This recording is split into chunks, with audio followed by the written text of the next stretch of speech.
नमस्कार दोस्तों, आप लोग का स्वागत है पीसीएस हिंदी एकेडमी में। दोस्तों, मैं आज आप लोगों को यहाँ से पढ़ाऊंगा। उस दिन मैं आप लोगों को यहाँ तक पढ़ा चुका था। आज मैं शुरू कर रहा हूँ मानसून का आरंभ।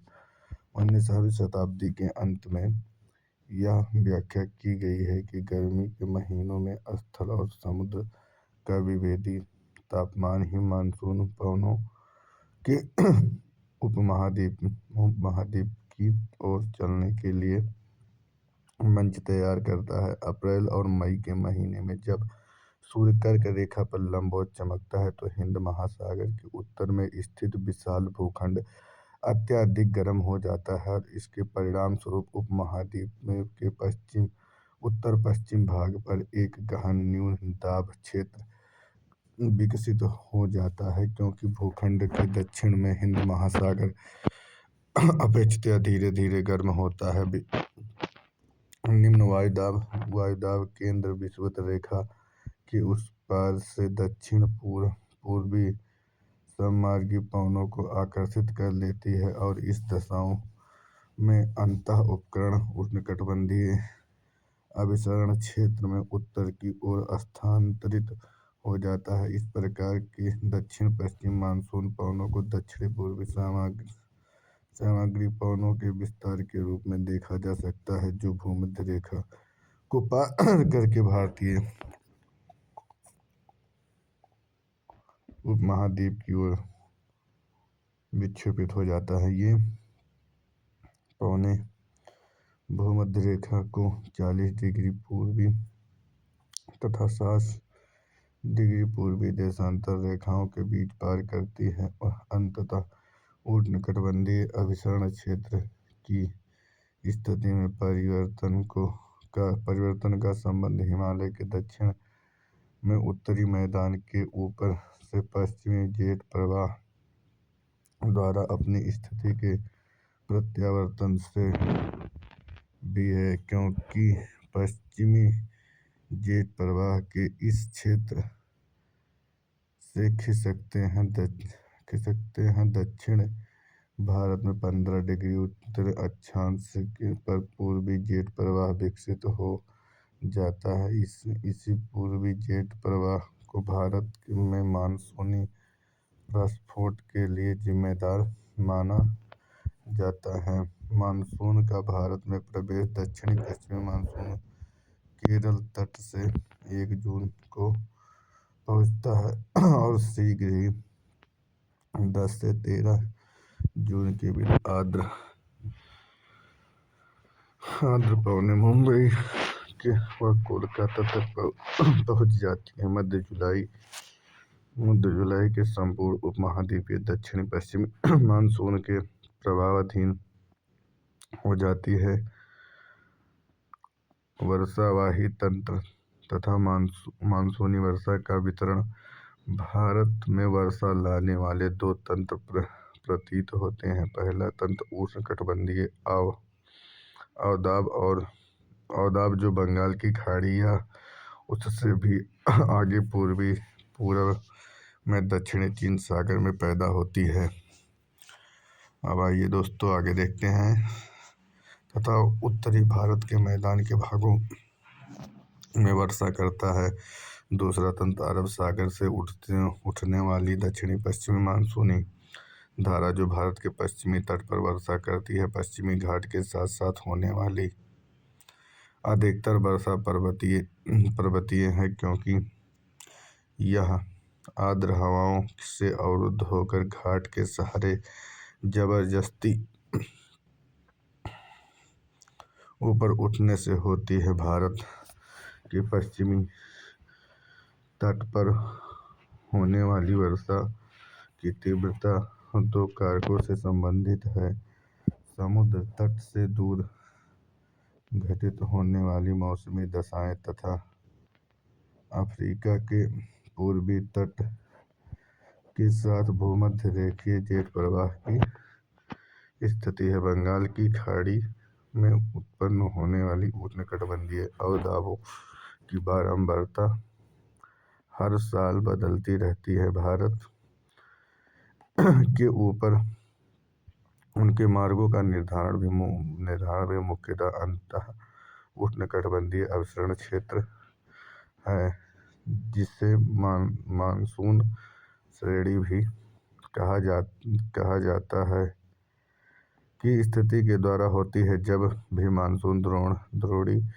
का अक्ष दोलनमान होता है तो विभिन्न वर्षों में इस अवदाबों के मार्ग, दिशा, वर्षा की गहनता और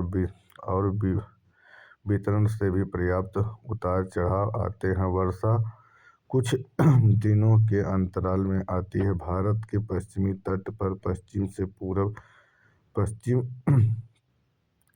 उत्तर पूर्व की ओर तथा उत्तरी गोलार्ध के मैदान में प्रायद्वीपीय उस भाग का पूर्वी दक्षिण पूर्वी से उत्तर पश्चिम की ओर वर्षा की मात्रा में घटने की प्रवृत्ति पाई जाती है। मानसून में विक्षोभ दक्षिणी पश्चिमी मानसून काल में एक बार कुछ दिनों में वर्षा होने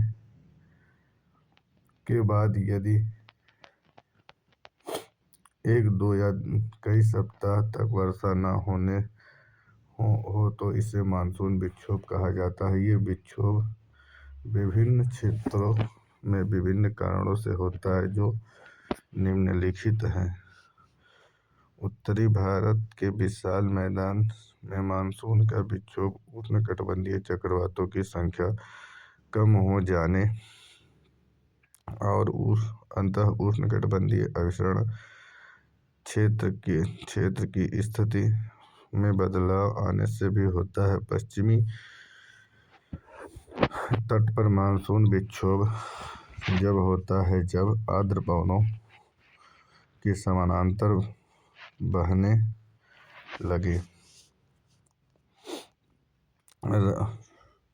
राजस्थान में मानसून विक्षोभ तब होता है जब वायुमंडल के विभिन्न स्तरों पर तापमान की विलोमता वर्षा करने वाली आर्द्र पवनों के ऊपर उठने से रोकती है। अब आइए दोस्तों देखते हैं मानसून का निवर्तन। मानसून के पीछे हटने या लौट जाने को मानसून निवर्तन कहा जाता है। सितंबर के आरंभ में उत्तर पश्चिम में भारत के मानसून के पीछे हटने लगती है और मध्य अक्टूबर तक यह दक्षिण भारत को छोड़ शेष समस्त भारत से निवर्तित हो जाती है। लौटती हुई मानसून पवनों की बंगाल की खाड़ी में जल वाष्प ग्रहण करके उत्तर पूरब मानसून के रूप में तमिलनाडु में वर्षा करती है। ऋतुओं की लय। भारत में जलवायु दशाओं को उनके वार्षिक ऋतु चक्र के मध्य में सर्वश्रेष्ठ ढाल को व्यक्त किया जा सकता है।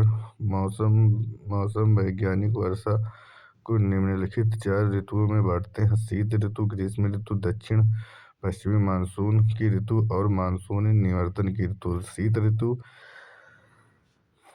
तापमान आमतौर पर उत्तर भारत में शीत ऋतु में नवंबर के मध्य से आरंभ होती है। उत्तरी मैदान में जनवरी और फरवरी में सर्वाधिक ठंडे महीने होते हैं।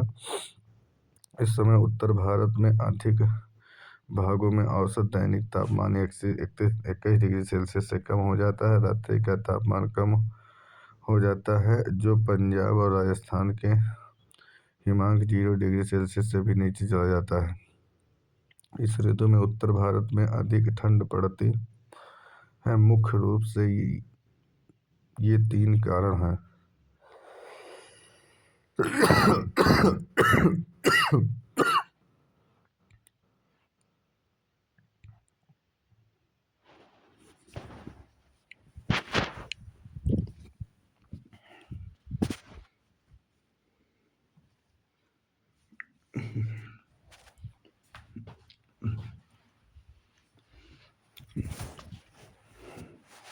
पंजाब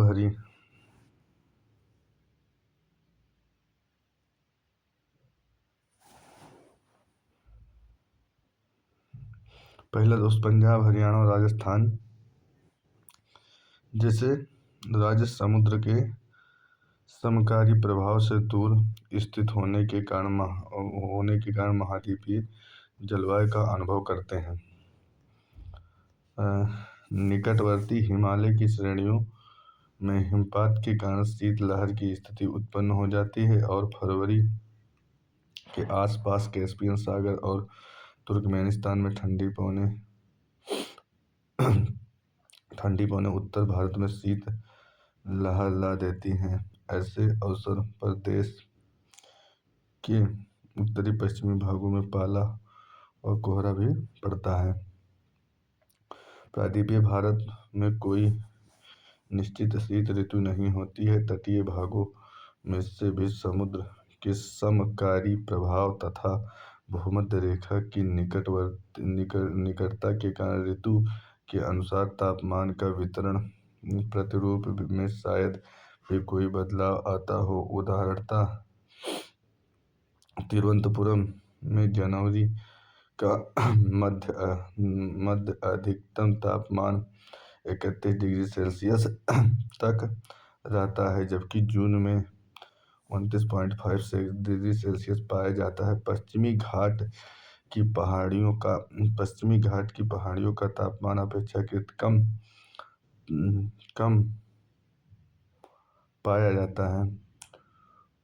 वायुदाब तथा पवनें दिसंबर के अंत में 22 दिसंबर से सूर्य दक्षिणी गोलार्ध में मकर रेखा पर सीधा पड़ता है। इस ऋतु के मौसम में विशेष उत्तरी मैदान में एक क्षीण उच्च वायुदाब का विकास होने से दक्षिण भारत में वायु दाब उतना अधिक नहीं हो पाता है। 1019 मिलीबार से 1013 मिलीबार तक सांभार रेखा उत्तरी पश्चिमी भारत में सुदूर दक्षिण से होकर गुजरती है। परिणाम स्वरूप उत्तर पश्चिम तक उच्च वायुदाब क्षेत्र से दक्षिण में हिंद महासागर में स्थित निम्न वायुदाब की क्षेत्र की ओर पवनें चलना आरंभ करती है। कम वायुदाब प्रवणता के कारण 3 से 5 किलोमीटर प्रति घंटा की दर के मंद गति से पवनें चलने लगती हैं। मोटे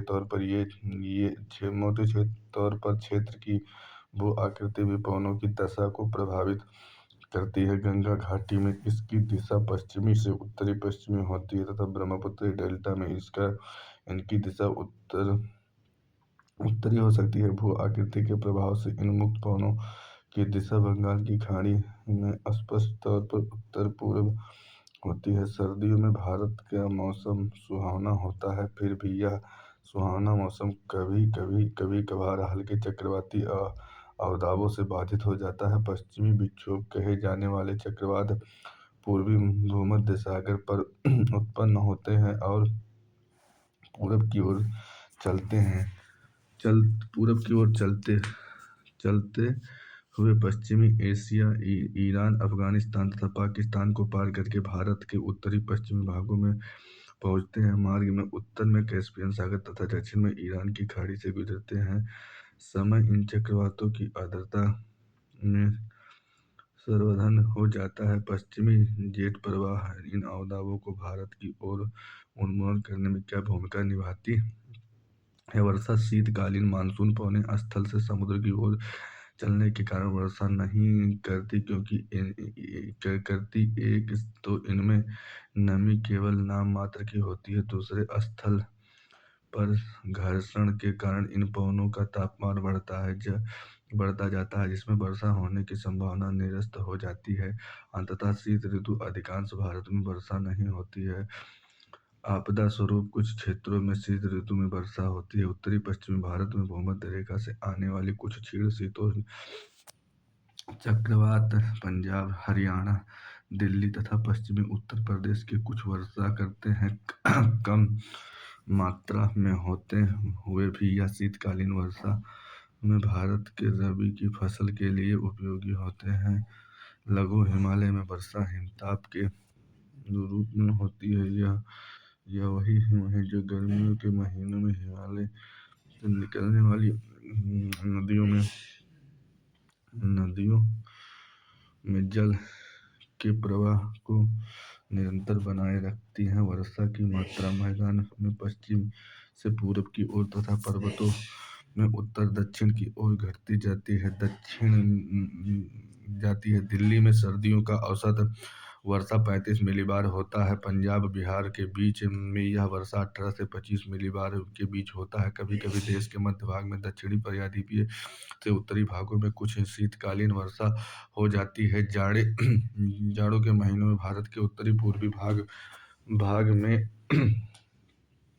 में स्थित अरुणाचल प्रदेश तथा असम में 25 से 50 मिलीमीटर तक वर्षा हो जाती है। उत्तरी पूर्वी मानसून पवनों में अक्टूबर से नवंबर के बीच बंगाल की खाड़ी को पार करते समय नमी ग्रहण कर लेती है और तमिलनाडु, दक्षिणी आंध्र प्रदेश में दक्षिणी पूर्वी कर्नाटक के दक्षिणी पूर्वी केरल की झंझावाती वर्षा करती है। ग्रीष्म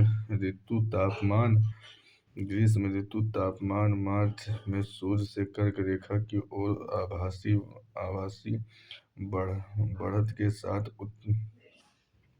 के साथ ही उत्तर भारत में तापमान बढ़ने लगता है। अप्रैल, मई व जून में उत्तरी भारत में स्पष्ट रूप से ग्रीष्म ऋतु होते हैं। भारत की अधिकांश भागों में तापमान 30 डिग्री से 32 डिग्री सेल्सियस तक पाया जाता है। मार्च में दक्कन पठार पर दिन का अधिकतम तापमान 38 डिग्री सेल्सियस हो जाता है, जबकि अप्रैल में गुजरात और मध्य प्रदेश में यह तापमान 38 डिग्री से 43 डिग्री सेल्सियस के बीच पाया जाता है।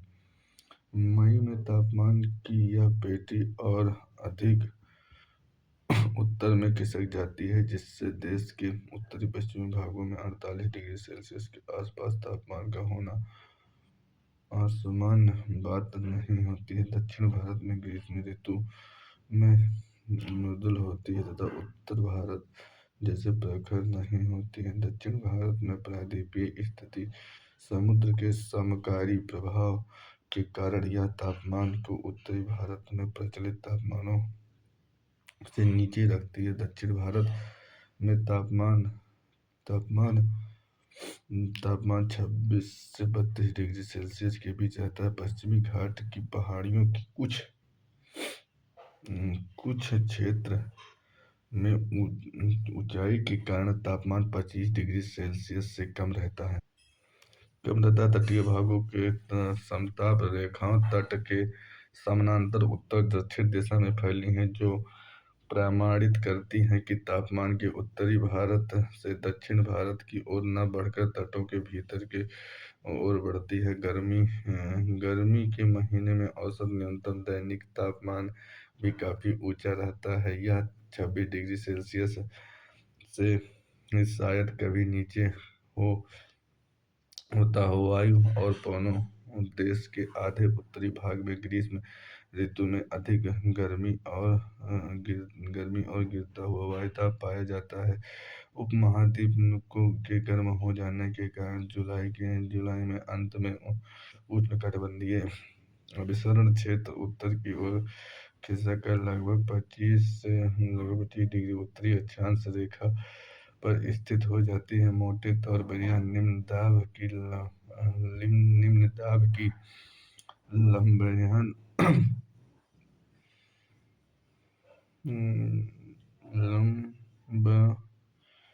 मानसून द्रोणी के उत्तरी पश्चिमी में थार मरुस्थल के से पूर्व और दक्षिण पूर्व में पटना और छत्तीसगढ़ के पठार तक विस्तृत हो जाती है। अतः यह उष्णकटिबंधीय अभिसरण क्षेत्र की स्थिति में पवनों के धरातलीय संचरण को आकर्षित करती है, जिनकी दिशा पश्चिमी तट, बंगाल के तट तथा बांग्लादेश के साथ दक्षिणी पश्चिमी होती है। उत्तरी में बंगाल और बिहार में इन पवनों की दिशा पूर्व से दक्षिण तथा दक्षिण पूर्व होती है। इन बात की चर्चा पहले ही की जा चुकी है। दक्षिणी पश्चिमी मानसून की ये धाराएं वास्तव में विस्थापित भूमध्य रेखीय पछुआ पवनें हैं। मध्य जून तक इन पवनों का अंततः प्रवेश मौसम का वर्षा ऋतु की ओर बदलाव करती है। उत्तर पश्चिम में अंतः उष्णकटिबंधीय अभिसरण क्षेत्र के केंद्र में दोपहर के बाद लू के नाम से विख्यात होती है। शुष्क एवं तप्त हवाएं चलती हैं जो कई बार आधी रात तक चलती रहती हैं। मई में शाम के समय पंजाब, हरियाणा, पूर्वी राजस्थान और उत्तर प्रदेश में धूल भरी आंधियों का चलना एक आम बात है। ये अस्थायी तूफान पीड़ादायक गर्मी की कुछ राहत दिलाते हैं, क्योंकि अपने साथ हल्की बारिश और सुखद व शीतल हवाएं लाते हैं। कई बार ये आर्द्रता भारी पवनधूलि की परिधि की ओर आकर्षित होती है। शुष्क एवं आर्द्र वायु संहतियों के अचानक संपर्क से स्थानीय स्तर पर तेज तूफान पैदा होती है। इन स्थानीय तूफानों के साथ तेज हवा, मूसलाधार वर्षा वर्षा और यहाँ तक कि ओले भी आते हैं। दक्षिणी पश्चिमी मानसून की ऋतु वर्षा ऋतु। मई के महीने में उत्तरी पश्चिमी मानसून के तापमान के तेजी से बढ़ने के कारण निम्न वायुदाब की दशाएं और अधिक गहराने लगती है। जून के आरंभ में ये दशाएं इतनी शक्तिशाली हो जाती हैं कि हिंद महासागर से आने वाली दक्षिणी गोलार्ध की व्यापारिक पवनों को आकर्षित कर लेती हैं। दक्षिणी पूर्वी व्यापारिक पवनें भूमध्य रेखा की ओर बंगाल की खाड़ी और अरब सागर में प्रवेश करती हैं, जहां ये भारत के ऊपर विद्यमान वायु परिसंचरण में मिल जाती हैं। भूमध्य रेखीय समुद्र रेखाओं से गुजरने के कारण उनके साथ पर्याप्त मात्रा में भूमध्य रेखा को पार कर इनकी दिशा दक्षिणी पश्चिमी हो जाती है। इसी कारण इन्हें दक्षिणी पश्चिमी मानसून भी कहा जाता है। दक्षिणी पश्चिमी मानसून की ऋतु में वर्षा अचानक आरंभ हो जाती है। पहली बारिश का असर यह होता है कि तापमान में काफी गिरावट आती है। प्रचंड गर्जना और बिजली की कड़क के साथ इन आदतों में भारी पवनों का अचानक चलना प्रायः मानसून का प्रस्फोट कहलाता है। जून से पहले सप्ताह में केरल, कर्नाटक, गोवा और महाराष्ट्र के तटीय भागों में मानसून फट पड़ता है, जबकि देश के आंतरिक भागों में यह जुलाई से पहले सप्ताह तक हो पाता है। मध्य जून में मध्य जुलाई के बीच दिन के तापमान में 5 से 8 डिग्री सेल्सियस की गिरावट आती है। ज्यों ही ये पवनें स्थल पर पहुंचती हैं, उच्चावच और उत्तरी पश्चिमी भारत की स्थिति में वायुदाब के दक्षिणी पश्चिमी दिशा को संशोधित कर देती है। भूखंड का मानसून दो दिशाओं में पहुंचती है, पहला अरब सागर की शाखा की ओर, दूसरा बंगाल की खाड़ी की शाखा की ओर। अब दोस्तों हम आप लोगों को आगे बढ़ाएंगे अरब सागर की मानसून पवनें। आज यहीं तक।